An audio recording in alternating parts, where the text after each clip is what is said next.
All right, so I'm seeing quilted everything out there, right? I'm seeing quilted jackets. I'm seeing people add quilting to sweaters and to pants, and quilted things are just everywhere right now. And I thought I would make a quilted phone case. So I'm really excited to bring this together. I have all of these little mini half square triangles that I've been meaning to use up. I've made these 2 years ago and have been saving them. So I'm going to sew these little half square triangles together, and here's what else you're going to need besides some fabric. You can use any fabric scraps you have, any little pieces of fabric. You could use one big piece of fabric and quilt it if you want.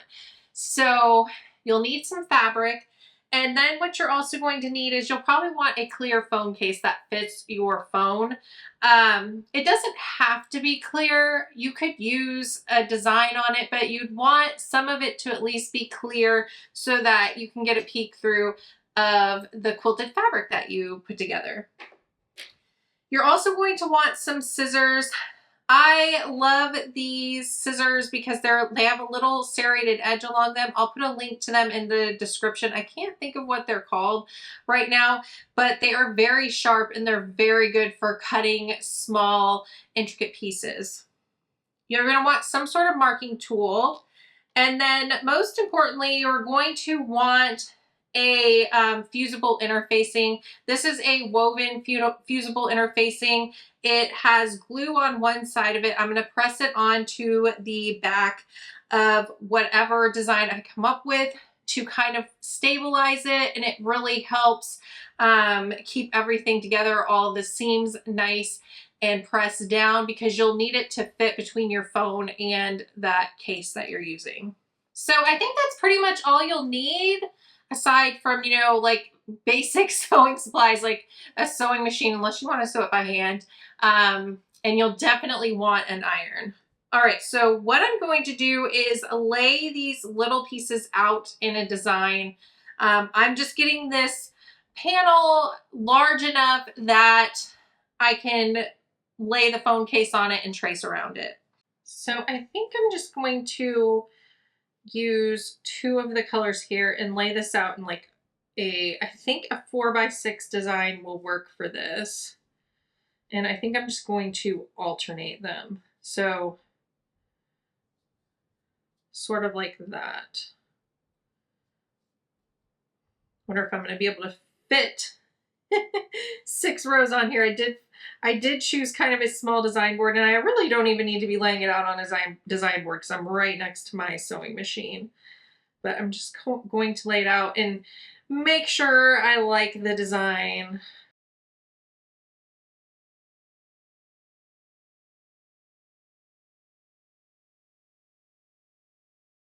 So funny enough, it isn't going to even really dent all of this fabric that I have. So I'm going to have to figure out another thing to make that is small with these. Maybe I'll make a little tiny zipper pouch or something. I definitely am not going to throw these away, but they've been around for 2 years, so I need to do something with them. All right, so now we're just going to sew all these little pieces together. I'm going to kind of sew them together in a net. So I'm going to sew the first 2 in each row together, and I'm not going to cut the threads.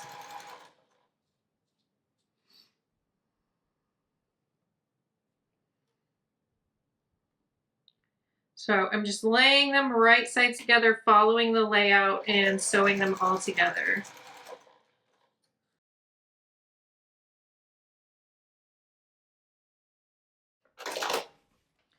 All right, so I have all those sewn together, and you can see how they're all hooked together by this thread. That's just going to keep it all organized for me. And I'm going to press the seams in each row in opposite directions. So my first row, I'm going to press all the seams in that row. Once I sew them on, I'm going to press them to my left.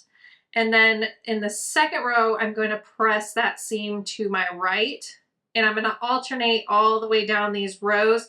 That'll help me bring this together nice and clean. Since each seam and each row is going to be pressed in an opposite direction, I'll be able to nest the seams together and it won't be so bulky through there, which is really, really important with this because it's going to need to fit in my case, my phone case behind my phone. So there's not much room there. So we need to make this as nice and, you know, nice and thin as possible.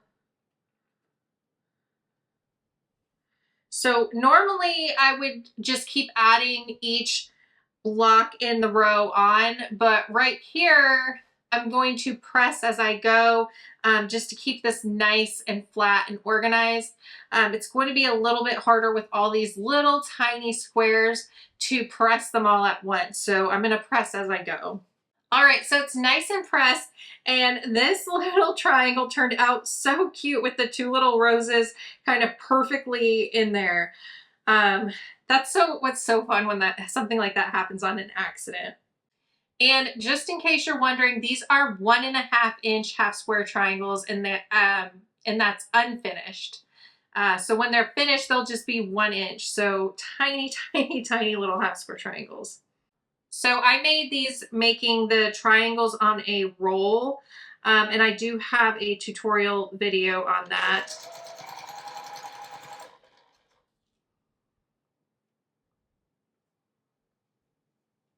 Oh, I'm grabbing the wrong one. So this is supposed to go up here. I'm not paying attention, okay? Sometimes talking and giving a tutorial and trying to sew does not work out, but I think those two actually worked out. It was just getting a little messed up on the next one, but I'm back on track. Thankfully, these just alternate, so.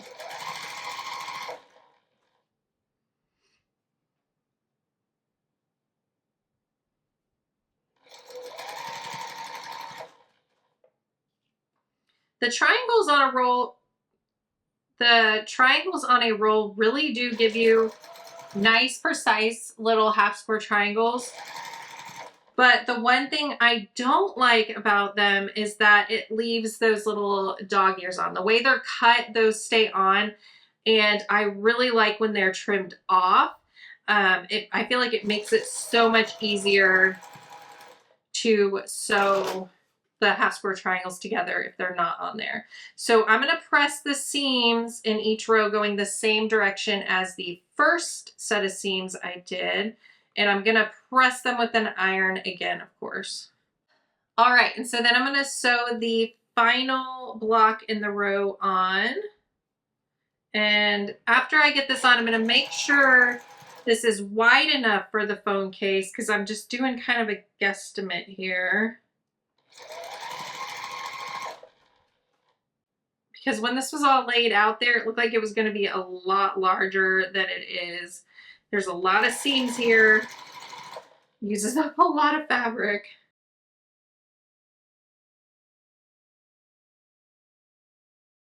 All right, so again, I'm going to press these in the same direction as the other seams in the row. All right, so I have the rows sewn together and pressed, and now I'm going to lay the phone case on here and make sure it's at least wide enough.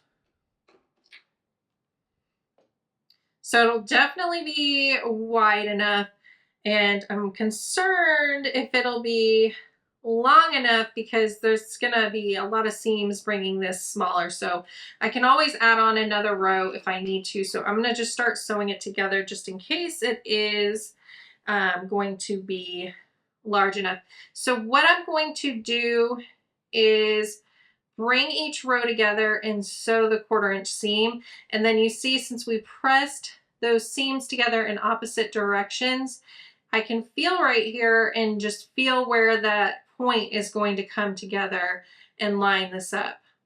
Now, if you want to, you could put some pins in here.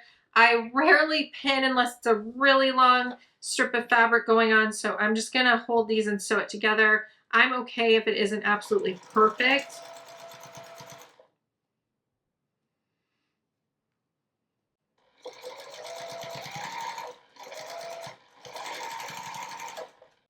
All right, and so I'm gonna press this seam, and they actually lined up pretty nicely. So it's not laying quite as flat as I would like. So I think I'm going to press those seams open. To do that, since I netted all those threads, I am going to cut that loop there from the threads holding all these together, because I won't be able to press that seam open otherwise. That thread will keep it from coming open. I think that'll lay flatter if I do that. So I'm going to add some heat through there to press that open. All right, so pressing the seam open helped a little bit, but it's still not laying as flat as I would like. So I'm either going to starch it or just hope that when I add the fusible interfacing, that it'll help it lay nice and flat. So we will see. So a lot of seams here coming together, but I think I can make it work. So I'm going to line these up and sew a 1/4 inch seam across here, and then do the same. I'm gonna cut those threads and then press the seam open.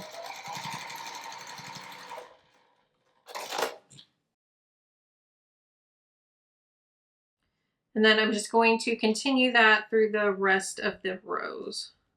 All right, so I have the little panel all sewn together, and the phone case fits just perfectly there.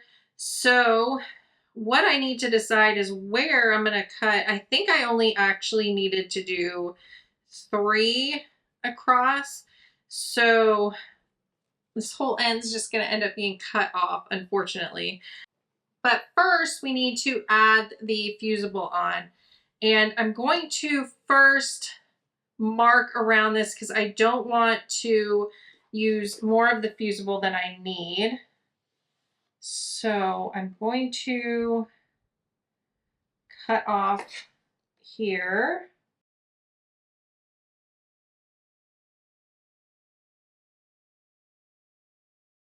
And I'm going to take the shiny, stickier side and I'm going to fuse it to the back of my panel. And that got it nice and flat. It is laying really nice and flat now. I think it'll work really well. So we are almost done here. All we need to do is cut out our shape that we need for our phone case. So I'm going to lay the phone case down, and I like to lay it this way where I can see the design that I want to cut out. It'll be easier to see your fabric if you do it the other way. Just make sure you know you need to have it reversed so that the pretty side faces out on your case. But I want to see how this is going to look in my case, so I'm going to do it this way.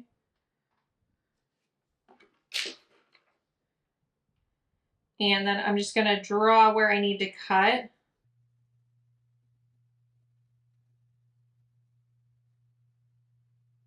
All right, so I have it drawn out, and now I'm just going to cut around the area that I traced.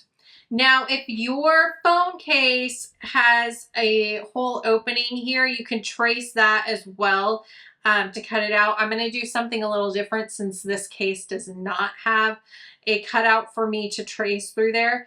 But I'm going to cut just inside of the line that I drew because it's going to need to fit into the case, and me drawing it draws it out a little bit wider than it needs to be. All right, so I'm going to test and see if it fits in there. I may have to cut it a tad smaller. It looks like it fits in, but along this edge, it's going up along the side a little bit. So I need to cut off a tad bit more. Okay, how cute is that so far? Oh my goodness, that's gonna be so cute. All right, so I need to do this cutout, and my problem is that I can't draw through here to get it the right size. So I think what I'm going to do is I'm gonna use this to trace along here and just cut it all the way away, if that makes sense. Like, just get rid of that whole area. So I know it needs to be on that side, so I'm going to trace here. There's probably a better way to do this, but this is all I can think of. And then do it this way. Sometimes we just gotta use a way that we can come up with. And then I think it'll just wrap up here. So I'm gonna cross my fingers and hope that this turns out okay doing it that way. If not, it'll fit in there. It just won't look perfect. And that's okay. This is for me.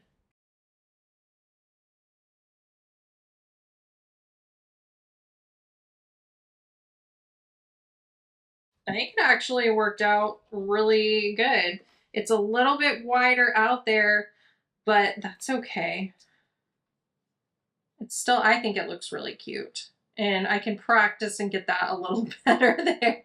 But I worked with it how I could. So I think it'd be fun to make these for different seasons, make kind of a holiday one when Christmas rolls around. So I'm gonna make more, and I think I'm gonna try to get some paper or something to put in here and draw a template that I can just use over and over that gets it a little cleaner through here. So I think that'll work, but I'm gonna put it on my phone so I can show you. All right, so there it is on my phone. It's so cute. I really, really love it. I can't wait to make some more. And honestly, on my phone, it doesn't show up as bad that I didn't cut it perfectly, but it's just so cute. I cannot wait to make some more of these. Let me know what you think of it. All right, so I ended up already making another one. This one I quilted. I don't know if you can see the quilting lines on it, but I laid out some of the extra half square triangles in another design, and it is so cute too. So hopefully it gives you some more ideas.